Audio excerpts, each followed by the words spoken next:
Bajra Info News Update. CITU ও সংযুক্ত কিষাণ মোর্চার তরফে কেন্দ্রীয় সরকারের শ্রমজীবী স্বার্থবিরোধী 4টি শ্রম কোড লাগু করা চলবে না। এই দাবিতে সিআইটিইউ এবং সংযুক্ত কিষাণ মোর্চার যৌথ উদ্যোগে মেলারমাঠ পার্টি পশ্চিম জেলা অফিস থেকে বিক্ষোভ মিছিল শুরু করা হয়। মিছিল শহর পরিক্রমা করে অফিস লেনে শ্রম দপ্তরের সামনে বিক্ষোভ প্রদর্শন এবং সভা সংগঠিত অনুষ্ঠিত হয়। কেন্দ্রীয় সরকার আজকের দিনে আমাদের দেশের শ্রমিকদের যে স্বার্থ এতদিন ছিল, যে 44টা শ্রম আইন ছিল, ধর্মঘট করার অধিকার, ইউনিয়ন করার অধিকার, প্রতিবাদ জানাবার অধিকার,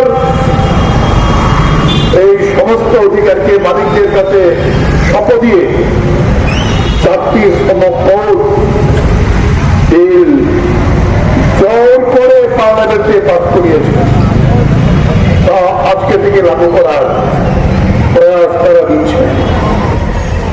তাই দেশের কেন্দ্রীয় ট্রেড ইউনিয়নগুলো সারা দেশে আজকে কালো দিবস, প্রতিবাদ দিবস পালন করছে দেশের এই প্রান্ত থেকে।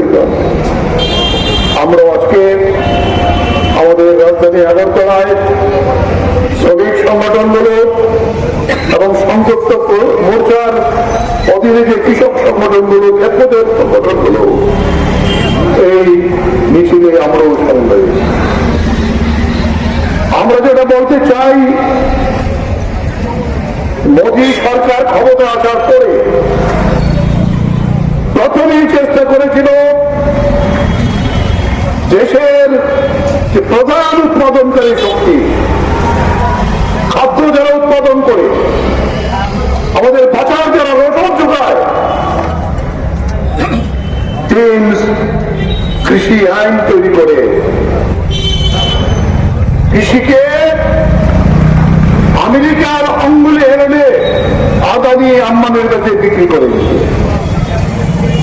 গোটা দেশের কৃষকরা 1 বছর সমানে দিল্লিকে ঘেরাও করে, মোদীকে মাথা নত করে মাফি চেয়ে এই আইন বাতিল করতে বাধ্য হয়েছে।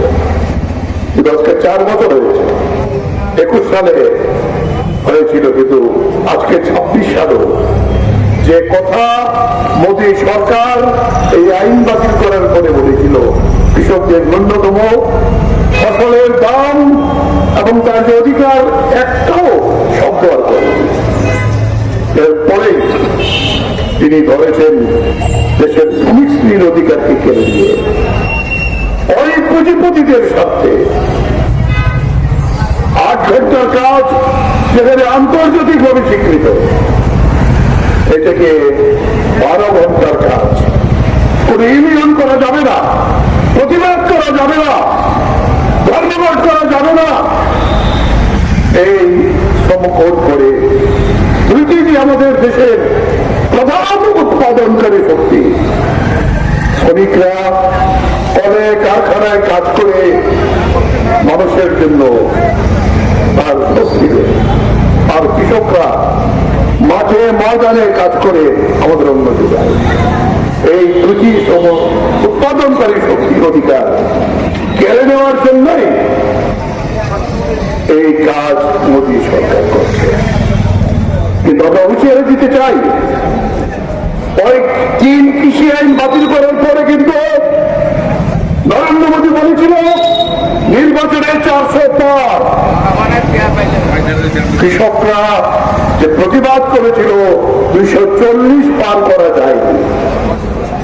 এখন চুরি করে, ভোট চুরি করে, জালিয়াতি করে, নির্বাচন কমিশনকে পুতুল বানিয়ে 4টি বিধানসভা নির্বাচনে জয়লাভ করেছে এবং এটাই এখন কর্ম হয়েছে।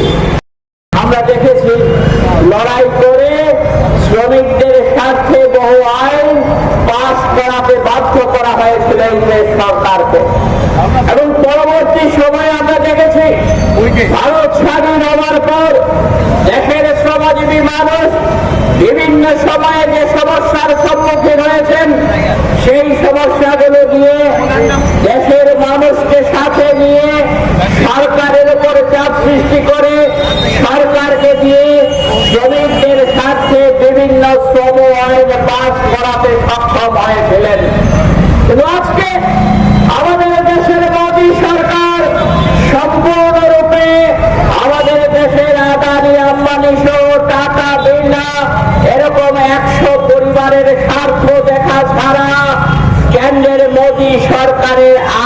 কোনো কাজ নেই।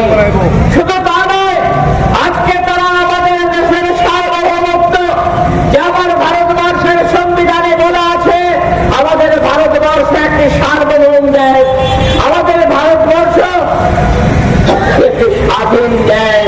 কিন্তু আজকে আমরা লক্ষ্য করছি ভারতবর্ষ স্বাধীনতার পর এত খারাপ অবস্থায় কোনদিন যায়নি। যাচ্ছে মার্কিন যুক্তরাষ্ট্রে ট্রাম্প বলে দেন কতদিন ভারতবর্ষ পাকিস্তানের উপর বোমা ফেলবে আর কবে পাকিস্তানের উপর ভারতবর্ষ বোমা ফেলা বন্ধ করবে। ট্রাম্প ঘোষণা করে দেন কবে থেকে রাশিয়ায় আবার দেশের মানুষের স্বার্থে কম দামে আমি পেট্রোলিয়াম সামগ্রী পাই। ট্রাম্প বলে দেন মোদিকে এখন থেকে রাশিয়া থেকে আর তেল কেনা যাবে না, আমাদের মার্কিন যুক্তরাষ্ট্র থেকে বেশি দাম হলো তেল কিনতে হবে। আর আমাদের দেশের প্রধানমন্ত্রী জো হুজুর বলে সেই মার্কিন যুক্তরাষ্ট্রের নির্দেশ মেনে নেন।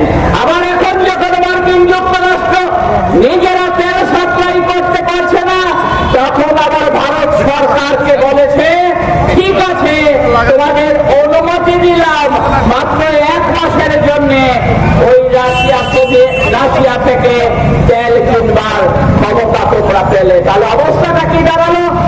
একদিকে আমাদের দেশের স্বাধীনতা, আমাদের দেশের সার্বভৌমত্ব আজকে বিপন্ন এই মোদী সরকারের হাতে, আর অন্যদিকে শুধুমাত্র অল্প কিছু মানুষের স্বার্থে, আদানি আম্বানির মতো ধনীদের স্বার্থে এই সরকার একের পর এক সিদ্ধান্ত গ্রহণ করছে, যার জন্য আমাদের অর্জিত অধিকার ছিল শ্রমজীবী মানুষের দেশের 40 কোটি মানুষের অধিকার ছিল 8 ঘন্টা আমি কাজ করব, 8 ঘন্টা আনন্দ করব, 8 ঘন্টা বিশ্রাম করব।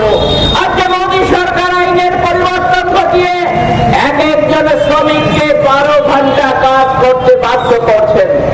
শ্রমিকদের যে সমস্ত বোনাস সহ যে সমস্ত সুযোগ সুবিধাগুলো ছিল, মজুরি বৃদ্ধির ক্ষেত্রে যে সমস্ত সুযোগ সুবিধাগুলো ছিল, যৌথ দর কষাকষি যে সুযোগ সুবিধা ছিল, শ্রম দপ্তরগুলোকে কাজে লাগিয়ে মালিকদের উপর চাপ সৃষ্টি করে শ্রমিকদের স্বার্থ রক্ষা করার আগেকার আইনগুলোতে যে সুযোগ সুবিধাগুলো ছিল এই সমস্ত কিছু বানচাল করে দিয়ে শুধুমাত্র মালিকদের স্বার্থ রক্ষা করার জন্য, শ্রমিকদের সর্বনাশ করার জন্য আজকে কেন্দ্রের মোদী সরকার উঠে পড়ে লেগেছে। আর তার জন্য শুধু আমাদের ত্রিপুরার আগরতলায় নয়, রাজ্যের প্রতিটি মহকুমায়, ভারতবর্ষের প্রতিটি রাজ্যে আজকে কলে কারখানায় শ্রমক্ষেত্রে শ্রমজীবী মানুষ মোদী সরকারের এই শ্রম আইন লাগু করার বিরুদ্ধে চ্যালেঞ্জ উপস্থিত করেছেন। To Tripura Info and press the bell icon so that you never miss any latest updates and news on Tripura.